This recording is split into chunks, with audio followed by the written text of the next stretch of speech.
Hello guys, I'm Bob. You might know me by my first video, and I will go on with a second one, because Aint unfortunately is still doing his, you guessed it, his business. The script I'm going to read is made by Jason Skemmel. I recommend watching his Instagram account. Let's start the video without losing more time. Pyotr Stolypin survives his assassination attempt, and goes on to both purge the Bolsheviks, before they could become a threat, and reform the Russian Empire, increasing industrialization and gradually putting the country of the path to a more constitutional monarchy, not in the ceremonial model such as Britain, but in the Prussian model of Germany. Russia was already set to become the dominant industrial power of Europe by 1905, and when World War I breaks out, Russia does not suffer from the same setbacks it did early on, even being able to mass produce the Fedorov rifle and later perfecting the Tsar tank. The Central Powers are defeated earlier than in our timeline, with this alternate Treaty of Versailles would include Russian annexation of Galicia as well as territory in Poland. The 1920s and 30s would be a time of unprecedented growth for the Russian Empire, with the emergence of a middle class, a surplus in agricultural production, and further industrialization. This is when Russo-American relations begin to sour, as while the United States had a quite warm relationship with the Russian Empire prior to the revolution of the OTL, here the US would start to see Russia as both an economic and ideological rival. Hitler survives the war and still goes on to lead the Nazi Party in Germany, but with most of Europe under Russian rule, he is forced to focus his attention south. After the annexation of Austria, German plans to annex Czechoslovakia don't go so well, as with Russia effectively leading the League of Nations, the Allies don't bend to Hitler's demands and World War II begins in 1938. Despite strong words, the Allies are not ready for war, and the Germans still conquer Czechoslovakia, although with heavy and costly resistance. Britain and France, much like in the OTL, refuse to go on the offensive, choosing instead to hold at the Maginot Line. The Russians seize East Prussia and attempt to take Berlin, but are beaten back by a combined arms counterattack that pushes the front into Poland. Meanwhile, the war on the Western Front goes just as bad for the Allies, with the 7th Panzer Division still flanking the Allied line through the Ardennes and forcing an Allied evacuation of Dunkirk.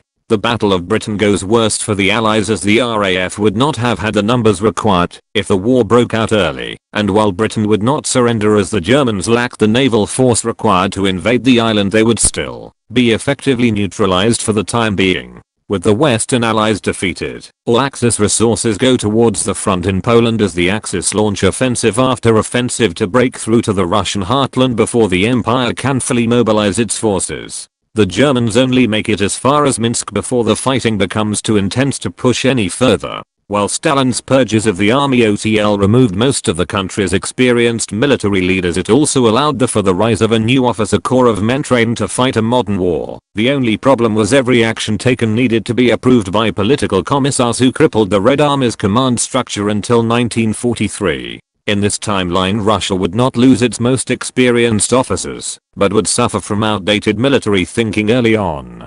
Minsk would become the Stalingrad of this war, with the Russian army eventually being able to overwhelm and surround the Axis forces there by winter. German attempts to relieve the city fail, and it is now the Russians who are on the offensive.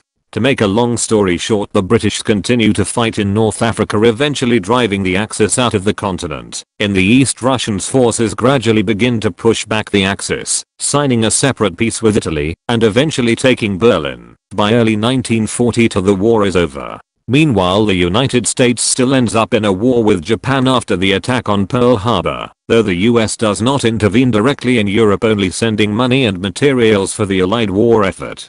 With the full might of American industry and military power coming down on them, Japan quickly loses control of the Pacific and US forces land on the Japanese home islands. The fighting is horrific, millions die, and the US is forced to use the first atomic weapons to end the war. So this what would happened if Pyotr Stolypin survived. Comment down below if you liked it or not, and if you do, don't forget to like, share and subscribe. If you don't, our Lord Aint will come from the heavens riding a unicorn and taking your phone. To make the curse work, you have to be outside, because the unicorn is too big to come inside.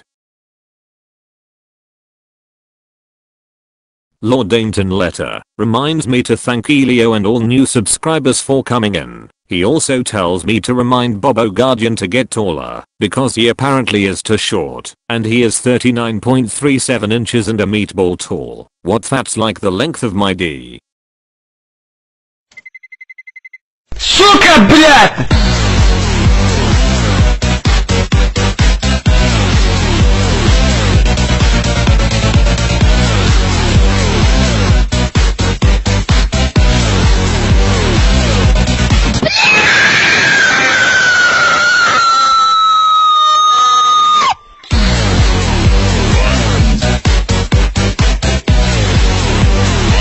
Бай-бай, американские суки.